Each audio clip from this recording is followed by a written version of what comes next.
Hi, gang. I am so sorry that this is so late. Some unexpected things happened to me this week. I went out of town. That I knew I was going to do, but a lot of crazy stuff. So I'm sorry. I'm sorry. I'm sorry. I'm sorry. This is so late. But this is the second part of my following your journey, what to expect. And when I ended my last video, I was talking to you about manna from heaven. And what I mean by that is um, in the Old Testament, when they talk about the Israelites wandering through the desert for 40 years until they got to the promised land. Well, God had them wandering in the desert for 40 years. They actually were only 11 days journey away from the promised land. But that's a whole nother story. You need to read the Bible to catch up on that. That's in the Old Testament. But when they did travel that 40 years, God provided them. Their shoes never wore out. Their clothes never wore out. He provided them water and manna from heaven. And manna was bread that would literally come down, fall down from the sky every morning, and there was bread there for everyone, so they had food to eat. And water actually came from a rock, and they were fed. And the point I'm making with that is when we're on our journeys, when we are doing what we need to be doing and following God's plan for our purpose on this planet, there are tough times. There are things that we're going to have to go through. It's a time to grow. It's a time to learn. It's a time for Him to mold us and shape us and get us to where we need to be in order for us to be able to successfully fulfill what He wants us to fulfill. And I know that we just want to get there. I know that 99% of us, when you hear you have a calling, or you're so excited about it and you want to follow God's plan for you. But I guarantee it is a process. We're not always ready just then. There are things that He needs to do to work, to work on us in order to prepare us for where we need to be. And when I mention manna from heaven, it's when I realized that this has not been a comfortable journey. I've had to endure a lot. I've had to grow a lot. I've had to learn how to be patient, and that's something I was not born with. I'm a very impatient person, so that's been a challenge for me. But actually, I feel like I'm so much better at that now.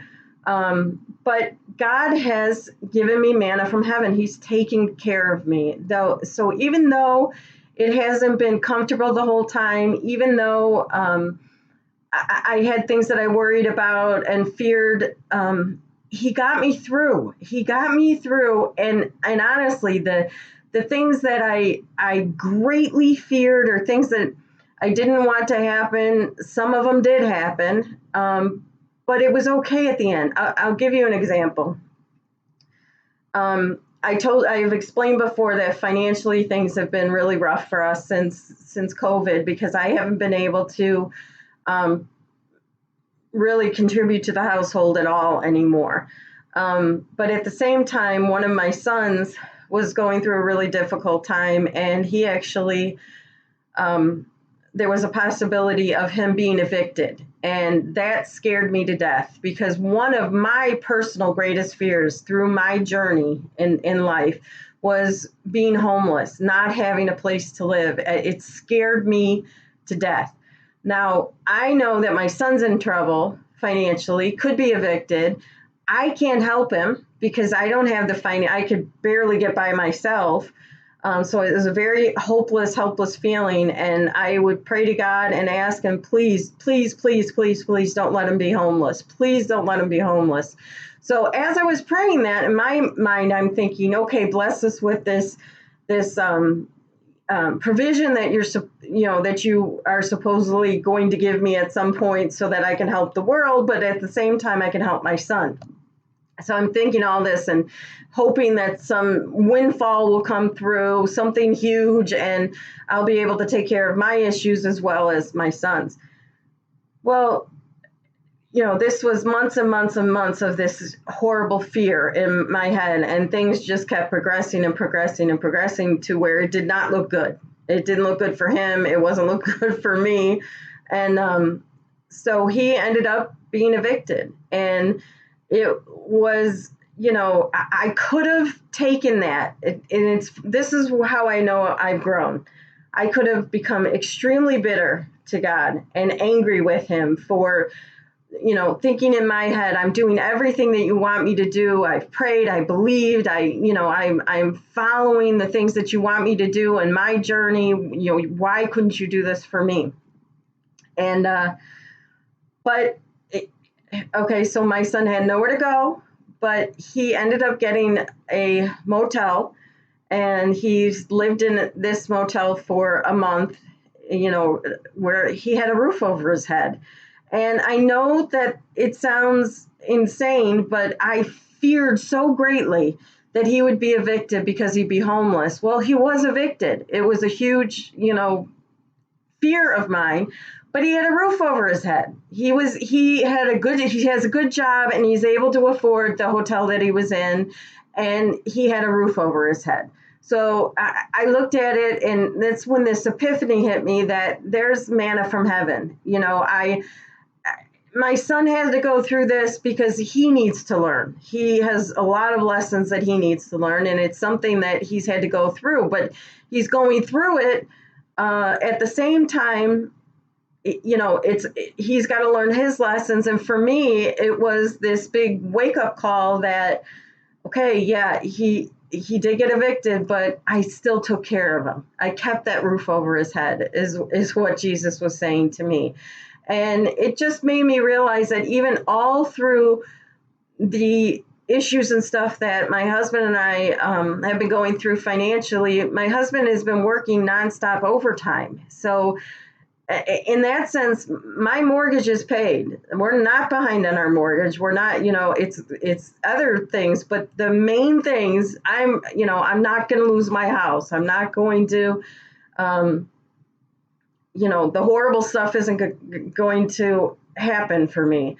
But it's just, I guess what I'm trying to say is trust in and know that God will take care of you. Even in the hardest, scariest, the things you fear the most, you will get through it.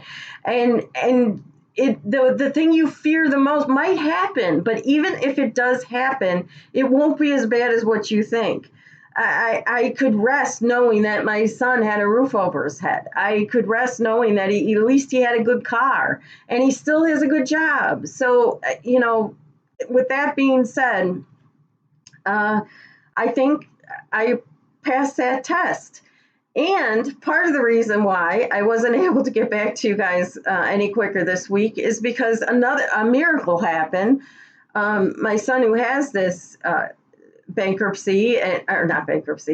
eviction on him, he was able to get an apartment. He was trying and trying and trying all month long, and nobody would give him an apartment unless he had a co-signer. He doesn't have anybody to co-sign. I couldn't do it. I owe the world. And so it was looking really pretty hopeless. And we were thinking that he'd be living in that motel for a long time, but he found a great place. He didn't need a co-signer. It's wonderful. So we were moving him in this weekend. So again, God totally blessed us with that, because that came out of nowhere. And looking at it, he should have never been approved for it, but he was. So it's a miracle, and it's actually a nicer place than what he had. Way nicer, and a really good price, and a great town. And so I'm thrilled with that. And again, it's just God coming through the way that He does. So I don't want people to be discouraged when they're facing things, when they're facing things that when you feel like you're trying to do all the right things, when you feel like, I'm putting in this effort, God, I'm trying to take this time, really look at it, try and think about it. Is God giving you manna from heaven? Is He providing your basic needs? Yeah, granted, it's not fun, it's not comfortable, but you're getting through it. You're surviving it.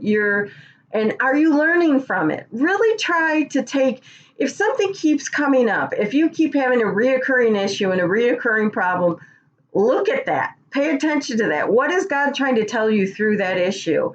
What do you think you need to learn? And if you ask the Holy Spirit and just talk to him and say, Holy Spirit, what are you trying to show me through this? Why am I having this hardship? That was something I really started to do through this process too, is think about what did God call me for, and for what he's asked me and what he's called me to do in the future. What do you think I need to learn? And money was definitely a big thing, and not spending. And I think I'm pretty good with that. I think, granted, I don't have a lot to spend right now, but the point is, I learned that lesson. I don't have, by removing myself from the temptation, by not watching the shopping channels, by not being tempted by all that, I actually found this. It sounds kind of crazy, but there's this newfound excitement and peace in my life. I started going through my closets and going through my clothes and going through like my jewelry and looking at things over again, like looking at, my gosh, I've had this, I forgot I had this, and I love this sweater or this top or these pair of earrings, and it just gives you a different sense. It's like, I appreciate that I have this. I love that I have this, and I'm going to take good care of it. And God has managed to literally completely turn around what's important to me in my life.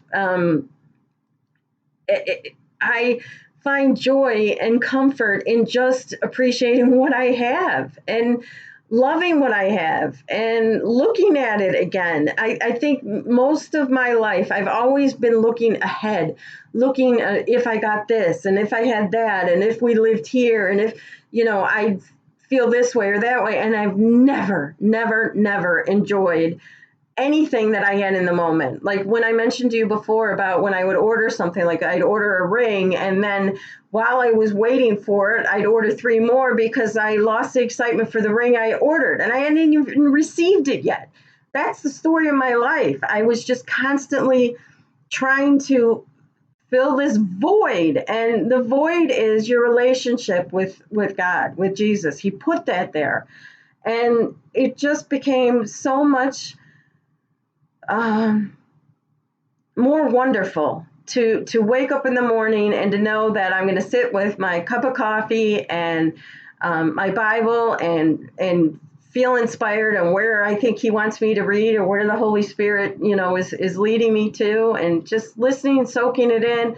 I love to sit outside, and I'm not real big for heat. I don't like, I'm at that age where I have a personal summer all the time.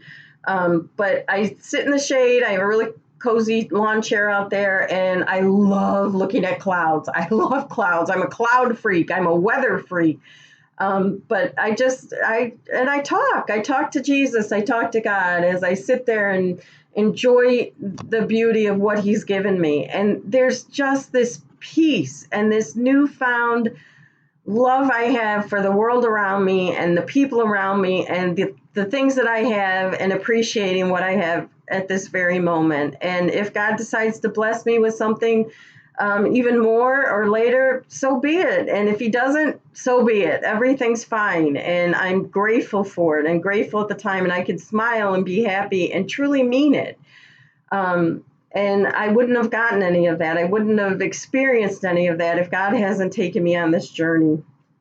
You see my fall decorations. I kind of got some over here too. Oh, they're just a little bit. I'm taking just a few things out. I'm crazy for fall. I love the fall, and I love the decorations, and it's because I love the warmth of it. I love the coziness of it. I love being all snuggled up in my house and watching a good movie, and it's a comforting time for me. So it's something I enjoy. So you'll see more and more will come in my house as we get closer. See, it's only August and I've got fall things up. Sorry about that. My hair's falling down. Um, so with that being said, I apologize for this being so late. Um, I have some other things planned, more things to tell you, a lot actually, and I will be better at getting these out. I apologize for how slow I was getting this one out. Um, but so basically, just hang in there. Um, you know, pray to God, trust in God. He's going to get you through. And you can get through everything with peace. It's amazing. On this journey, you know, how he's taken me. If this stuff was happening to me when I first started the journey, I would have fallen apart.